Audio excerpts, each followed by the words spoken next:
નમસ્કાર, આપ જોઈ રહ્યા છો જેકેએસની ગુજરાતી વાત કરતો ગીર ગઢડા તાલુકાના મોટા સમઢિયા ગામે સ્વામિનારાયણ ગુરુકુળમાં અભ્યાસ કરતા વિદ્યાર્થીને સ્વામી દ્વારા સાધુ બનાવવાના ઈરાદે બ્રેન વોશ કરવામાં આવતો હોવાનો પિતાનો આક્ષેપ। ગીર ગઢડા તાલુકાના મોટા સમઢિયા ગામમાં આવેલ સ્વામિનારાયણ ગુરુકુળમાં અભ્યાસ કરતા વિદ્યાર્થીને સ્વામી દ્વારા બ્રેન વોશ કરવામાં આવતો તેમના માતા પિતા દ્વારા આક્ષેપ કરવામાં આવ્યો હતો। માતા પિતા પોતાના બાળકને સારું શિક્ષણ મેળવવા અને ઉજળું ભવિષ્ય બનાવવા માટે ગુરુકુળ કે હોસ્ટેલમાં અભ્યાસ અર્થે મોકલતા હોય છે, જેમાં પોતાનું બાળક અભ્યાસ કરે અને આગળ વધે, પરંતુ તેમાં અમુક લોકો એવા પણ હોય છે કે જે બાળકોને અવળા માર્ગે ચડાવતા હોય છે। તેવો જ એક કિસ્સો ગીર ગઢડા તાલુકાના મોટા સમઢિયાળા ગામે બનવા પામ્યો છે। ગીર ગઢડા તાલુકાના વડલી ગામે રહેતા અશોકભાઈ શિંગાળાનો પુત્ર મોટા સમઢિયાળા ગામે આવેલ સ્વામિનારાયણ ગુરુકુળમાં ધોરણ 8માં અભ્યાસ અર્થે મૂકેલ હતો। ત્યારે આ ગુરુકુળમાં બાળક પોતે સ્વામીના સંપર્કમાં આવતા ભણવાની જગ્યાએ સ્વામી બનવાની ઈચ્છા ધરાવવા માંડ્યો હતો, કારણ કે અહીંયા રહેતા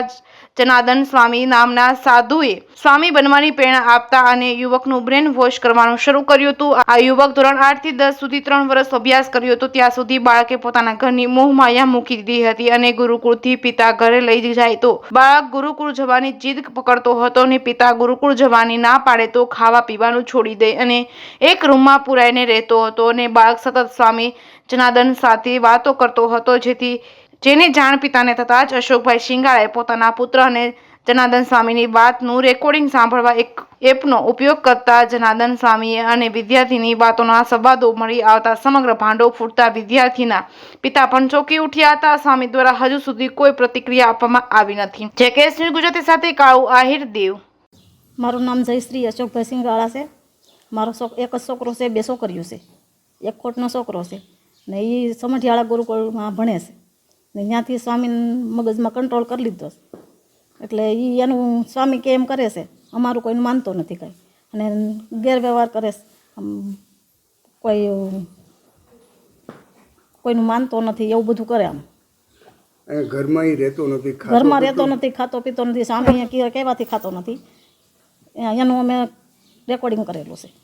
આ બધી વાત તમને ક્યારે ખબર પડી કે તમારા છોકરાના માઇન્ડ ઉપર સ્વામીએ કંટ્રોલ કરી લીધો છે?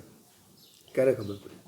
2 મહિના પહેલાં ખબર પડી ગઈ થોડી ને આ વેકેશન 10માનું પડ્યું તે પછીથી વધારે ખબર પડી।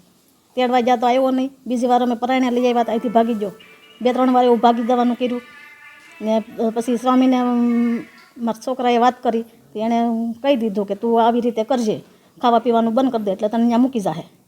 એટલે એણે ખાવા પીવાનું બંધ કરી દીધું। 8-9 દિવસથી ખાધું નહીં, પીધું નહીં, કાંઈ ન કર્યું ને અમે ખાધું નહીં, એણે ખાધું નહીં ને અમે દુઃખી થઈ ગયા।